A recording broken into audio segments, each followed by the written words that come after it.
सगाई की रस्म बहुत ही अच्छे से पूरी हो गई थी। वेद और अखिल ने दिमाग लगाकर मलकित को आज कुछ भी कांड करने से रोक लिया था। ऐसा नहीं था कि अभी अखिल आज मलकित का सामना नहीं कर सकता था। बस वे निया और निशांत का दिन खराब नहीं करना चाहता था। और इसके साथ साथ अखिल मलकित और मोलिका को अच्छे से सबक सिखाना चाहता था। और साथ ही अब अखिल अहाना से भी और दूर नहीं रह सकता था। अखिल अपने और अहाना के हनीमून मोमेंट्स को अच्छे से एंजॉय करना चाहता था।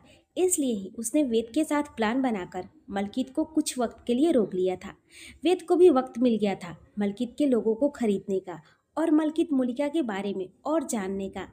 मेहमान धीरे धीरे जाने लगे थे। सक्सेना और सिंघानिया परिवार बैठे बातें कर रहे थे। शाम हो चुकी थी। अखिल तो घर जाने का इंतजार कर रहा था। आखिर उसे अपने रूम में अहाना से बदला जो लेना था। पर अहाना का ध्यान तो निशांत पर था। निशांत कुछ परेशान लग रहा था। निया भी थोड़ी उदास थी। अहाना ने अखिल की ओर देखा और आंखों के इशारे से अखिल को निशांत की हालत के बारे में बताया। अखिल ने भी निशांत और निया की ओर देखा। दोनों ही थोड़े परेशान लग रहे थे। पेरेंट्स साथ में ही बैठे थे, इसलिए अखिल उनसे कुछ पूछ नहीं सकता था। पर तभी अखिल के दिमाग में एक तरकीब आई। पापा, मैं सोच रहा था कि आज मैं, अहाना और निया यहीं रुक जाते हैं। हम सभी एकदम से चले जाएंगे तो निशांत का मन नहीं लगेगा। और वैसे भी घर काफ़ी बिखरा हुआ है, तो अहाना मम्मी की थोड़ी मदद करवा देगी। अखिल ने दिनेश जी से कहा। अहाना, निया और निशांत तो हैरान होकर अखिल को ही देख रहे थे। बेटा, अगर तुम सब बच्चे रुकना चाहते हो तो मुझे इसमें क्या प्रॉब्लम हो सकती है? दिनेश जी ने अपना कॉफी का कप टेबल पर रखते हुए कहा। तो ये तो बहुत ही अच्छा सोचा आपने अखिल जी। सुमन जी ने कहा। आप सब बच्चे रुक जाओगे तो बहुत अच्छा लगेगा, नहीं तो एकदम से सभी के जाने के बाद घर की रौनक ही खत्म हो जाती। रौनक तो हमारे घर की भी खत्म हो जाएगी अगर तीनों बच्चे यहीं रुक जाएंगे तो, देविका जी ने कहा। उनकी बात सुनकर अहाना और निया का तो चेहरा ही उतर गया। सबसे ज्यादा तो निशांत परेशान हो गया था। पर बच्चों की खुशी मेरे लिए सबसे ज्यादा मायने रखती है, देविका जी ने मुस्कुराते हुए कहा। इसलिए आप लोग आज की रात रुक सकते हो, लेकिन कल सुबह वापस आ जाना। अहाना, तुम्हें हनीमून के लिए शॉपिंग भी तो करनी होगी ना? देविका जी के आखिरी शब्द सुनकर अहाना हैरान रह गई। सभी मुस्कुरा रहे थे, पर अहाना तो अपनी नजरें ही नहीं ऊपर कर पा रही थी। मैं ऊपर रूम में थोड़ा ठीक करवा लेती हूँ, अहाना ने बहाना लगाया और अपने कमरे की तरफ चली गई। अहाना की इस हरकत पर सभी मुस्कुरा दिए। अच्छा सुमन, अब हम चलते हैं, देविका जी ने खड़े होते हुए कहा। देविका, तुम और भाई साहब भी आज रुक जाओ ना, एक रात की ही तो बात है, सुमन जी ने देविका जी का हाथ अपने हाथों में लेते हुए कहा। रुकने का तो मेरा भी मन है सुमन, पर घर पर अभी कुछ मेहमान आए हैं जो कल जाने वाले हैं। उन्हें ऐसे घर में अकेला छोड़कर हम लोग यहाँ रुक जाएंगे तो अच्छा नहीं लगेगा, देविका जी ने कहा।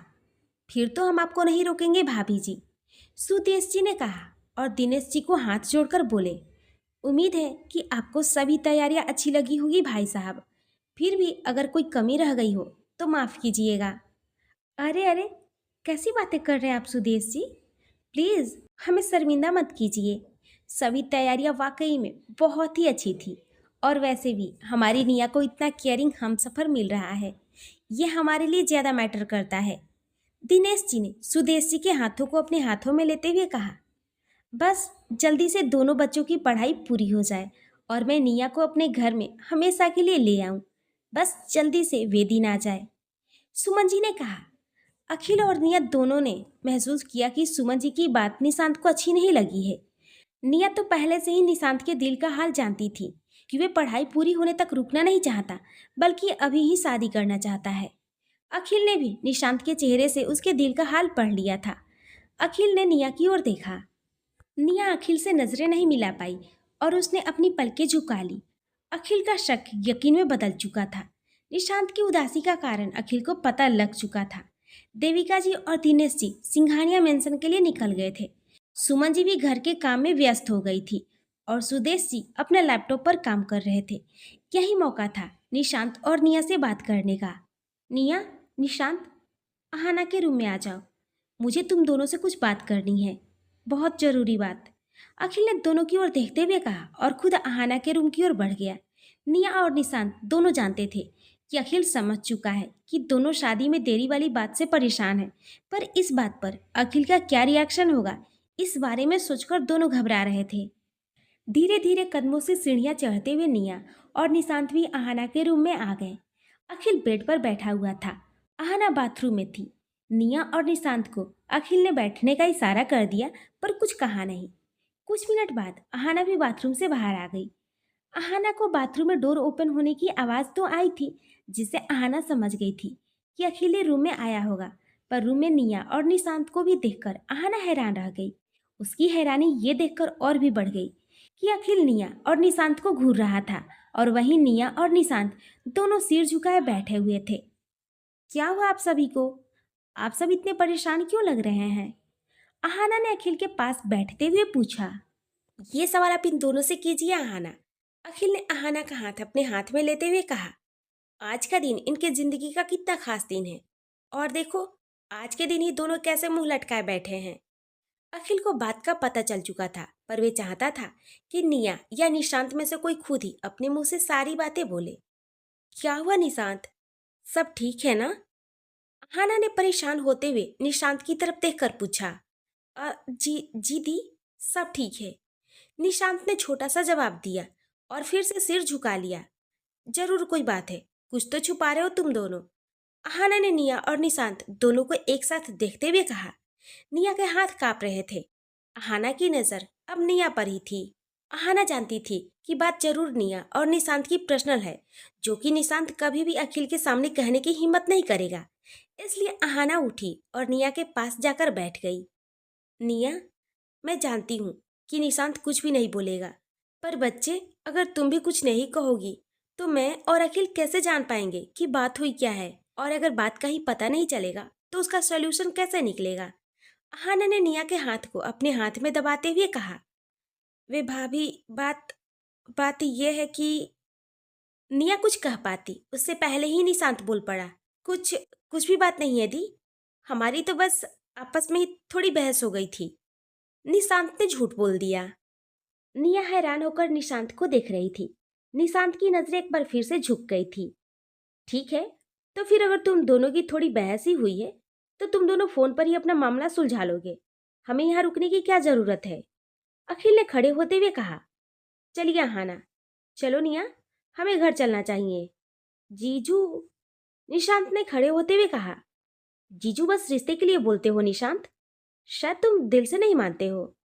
अखिल ने कहा। जीजू ऐसी बात नहीं है, कहते हुए निशांत अखिल के गले लग गया। अखिल ने निशांत की पीठ को सहलाया। मैं ग्रेजुएशन तक रुकना नहीं चाहता था जीजू, मैं उससे पहले ही। निशांत आगे नहीं कह पाया, पर अखिल ने उसकी बात पूरी कर दी।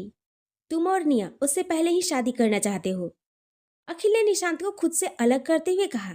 निया और निशांत दोनों की नजरें झुक गई थी। आहाना भी परेशान खड़ी थी।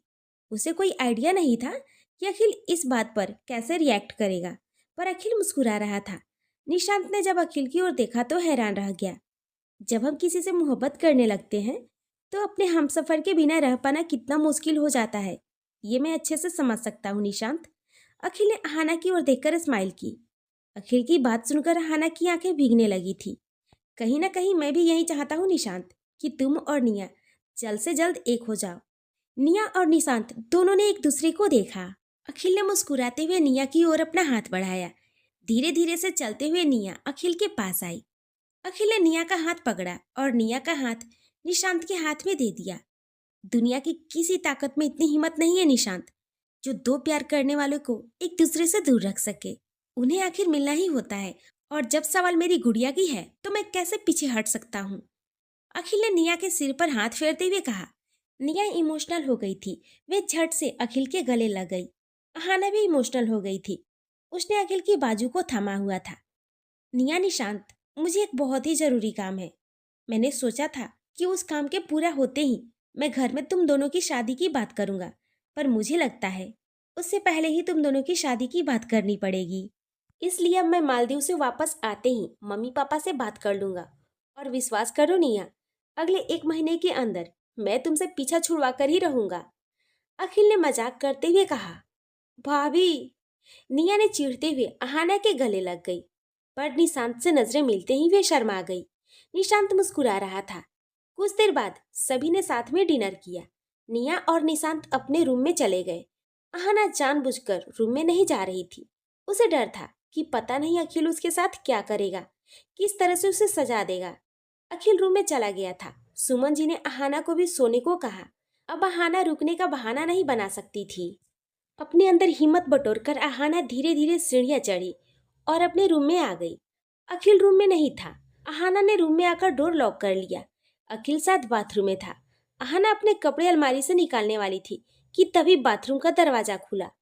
अखिल बाहर आया। अहाना ने एक झलक अखिल की ओर देखा तो बस उसे देखती रह गई। अहाना के हाथ से कपड़े छूटकर नीचे गिर गए थे। वे पलक झपकाए बिना अखिल की ओर ही देख रही थी। अखिल शावर लेकर बाथरूम से निकला था। अखिल ने अपने बदन पर बस एक टॉवेल ही लपेट रखा था। अखिल के गीले बालों से पानी की बूंदें अखिल के गोरे बदन को भिगो रही थी। क्या हुआ? मेरे चाम में खो गई क्या आप अहाना? अखिल ने अहाना के नजदीक आते हुए पूछा। हाँ, अहाना ने बस इतना ही कहा। वे सच में अखिल के चाम में खो गई थी।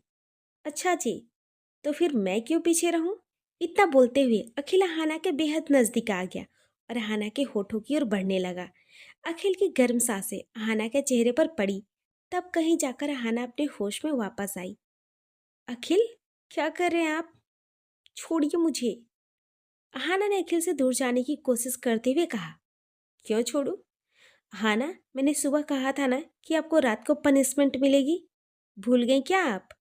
अखिल ने अहाना को और मजबूती से अपनी बाहों में कसते हुए कहा। अखिल, आप कम से कम कपड़े कपड़े तो पहन लीजिए। अहाना ने इतना कहते ही अपनी नजरें झुका ली। अखिल मुस्कुरा दिया। वे अहाना को और सताना चाहता था। अखिल ने धीरे से अहाना के चेहरे के पास अपना चेहरा लाते हुए कहा। क्यों अहाना, मुझे इस हाल में देखकर आपसे कंट्रोल नहीं होगा? अखिल के मुंह से इतनी बात सुननी थी। यह अहाना ने शर्माते हुए अखिल को हल्का सा धक्का दे दिया। अखिल अहाना को वापस से पकड़ पाता उससे पहले ही अहाना बाथरूम में घुस गई और उसने जल्दी से अंदर से लॉक लगा लिया। अहाना, अहाना बाहर आइए। देखिए, ये गलत बात है अहाना। अखिल बाहर से अहाना को आवाज लगा रहा था। कुछ गलत नहीं है अखिल, मैं आपकी बाहों से निकलकर बाहर आई हूँ और आप कुछ नहीं कर पाए। अहाना ने अखिल को चिढ़ाते हुए कहा। तो क्या आप रात भर बाथरूम में ही रहने वाली हैं? बाहर तो आप आएंगी ना अहाना? अखिल ने भी अहाना को चिढ़ाया। तब की तब देखेंगे अखिल, पर फिलहाल बाहर आने का मेरा कोई मूड नहीं है। मैं भी देखता हूँ अहाना, आप कब तक बाथरूम में बंद रह सकती हैं।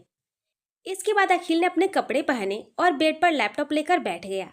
तकरीबन आधा घंटा हो चुका था, पर अहाना अभी भी बाहर नहीं आई थी। अखिल जानता था कि अहाना अपनी बात की कितनी पक्की है। अखिल ने अपना लैपटॉप साइड में रखा। अगर अहाना को बाहर लाना है तो मुझे कोई प्लान बनाना ही पड़ेगा, अखिल ने खुद से ही कहा। और फिर अचानक से एक प्लान अखिल के दिमाग में आया। अखिल की आंखों में शरारत थी। उसने अपना फोन उठाया और जानबूझकर अपनी रिंगटोन प्ले किया ताकि अहाना को लगे कि उसके फोन पर कॉल आया है। इसके बाद अखिल फोन पर बात करने की एक्टिंग करने लगा। हाँ निया, बोलो, इतनी रात को फोन क्यों किया? इसके बाद अखिल हूँ हाँ करता रहा। बाथरूम के अंदर अहाना अखिल की बात सुन सकती थी। उसका मन बहुत ही बेचैन हो रहा था, ये जानने के लिए कि अखिल निया से क्या बात कर रहा है। अहाना को निया की टेंशन होने लगी थी। ठीक है निया, तुम रुको, मैं अभी तुम्हारे रूम में आता हूँ। इतना बोलकर अखिल पैरों से आवाज करता हुआ चलने लगा। अब अहाना और नहीं रुक सकती थी। उसने बाथरूम का लॉक खोला और अखिल के सामने आकर खड़ी हो गई। क्या हुआ है निया को? वे ठीक तो है ना? इतनी रात को कॉल क्यों किया उसने? कहीं निशांत के साथ कोई बात तो नहीं हुई उसकी? अहाना सवाल पर सवाल किए जा रही थी और अखिल खड़ा बस मुस्कुरा रहा था। आप मुस्कुरा क्यों रहे हैं? अभी तो आप निया से इतना सीरियस होकर बात कर रहे थे। अब बताएंगे भी आप कि हो क्या रहा है? अचानक से अहाना बात करते करते रुक गई। उसने हैरानी से अखिल की ओर देखा। अखिल की शरारती आंखों में फेक कॉल का सच साफ नजर आ रहा था। अखिल के चेहरे पर धीरे धीरे बढ़ी हुई मुस्कुराहट अहाना के शक को यकीन में बदल चुकी थी। अहाना के कदम पीछे हटने लगे थे। अखिल भी अहाना की ओर बढ़ता जा रहा था। ये धोखा है अखिल, अहाना ने पीछे हटते हुए कहा। और सुबह आपने जो किया था वे क्या था अहाना? अखिल ने भी अहाना की ओर बढ़ते हुए कहा। सुबह के लिए सॉरी बोला तो था ना मैंने। अहाना दीवार से टकरा गई थी। अखिल भी अहाना के बेहद करीब था। उसने अपने हाथ अहाना की कमर पर रख लिए थे। प्लीज मुझे छोड़ दीजिए अखिल, अहाना ने मासूम बनते हुए कहा। अखिल मुस्कुरा दिया। पहले अपना बदला पूरा कर लूं, फिर पक्का छोड़ दूंगा। इतना बोलकर अखिल ने एक झटके से अहाना को अपनी बाहों में उठा लिया। अखिल, क्या करने वाले हैं आप? अहाना ने घबराते हुए पूछा। अखिल ने जवाब नहीं दिया और अहाना को लेकर बेड की तरफ बढ़ने लगा। अखिल, बस बस 3 दिन ही बचे हैं हनीमून पर जाने में। अहाना ने अखिल से छूटने के लिए बहाना बनाया। मैं जानता हूँ अहाना, और यकीन मानिए मुझसे ज्यादा बेकरार नहीं होंगी आप हनीमून के लिए। तो तो फिर अभी मुझे क्यों परेशान कर रहे हैं आप? अहाना ने फिर से मासूम बनते हुए कहा। अखिल अहाना के बालों को सहलाते हुए बोला, बताया था ना, यह आपकी पनिशमेंट है। अहाना आगे कुछ कह पाती उससे पहले ही अखिल ने अहाना के होठों पर अपने होठ रख दिए। अहाना इसके लिए तैयार नहीं थी। वे अखिल के होठों से आजाद होने की कोशिश करती रही, लेकिन अखिल के सामने वे बहुत ही कमजोर थी। अखिल धीरे धीरे अहाना के जिस्म पर अपना हाथ फेरता जा रहा था। अखिल के चाम का असर अब अहाना पर होने लगा था। अखिल की गर्म सांसें अहाना को बेकरार करने लगी थी। अहाना भी अब खुद को रोक नहीं सकती थी। वे भी किस करने में अखिल का साथ देने लगी थी। धीरे धीरे अहाना के हाथ अखिल के नाइट सूट के बटन खोलने लगे थे। अहाना आगे बढ़ती उससे पहले ही अखिल ने अहाना के हाथों को अपने हाथों में ले लिया और एक डीप किस करके अहाना से अलग हुआ। हो गया मेरा बदला पूरा, अखिल ने अपने होठों पर अपना हाथ फेरते हुए कहा। एकदम से अखिल के अलग हो जाने से अहाना हैरान हो गई थी, पर अगले ही पल अहाना के चेहरे पर आए गुस्से की लकीरें अखिल साफ दिख सकता था। हर बार ही आप ऐसा ही करते हैं अखिल, अहाना ने अखिल की ओर एक पिलो फेंकते हुए कहा। सॉरी अहाना, अगर आप सुबह मेरे साथ प्रैंक नहीं करती तो अभी आपके साथ ये सब ना होता, अखिल ने मजाक करते हुए कहा। अहाना बहुत ही गुस्से में थी।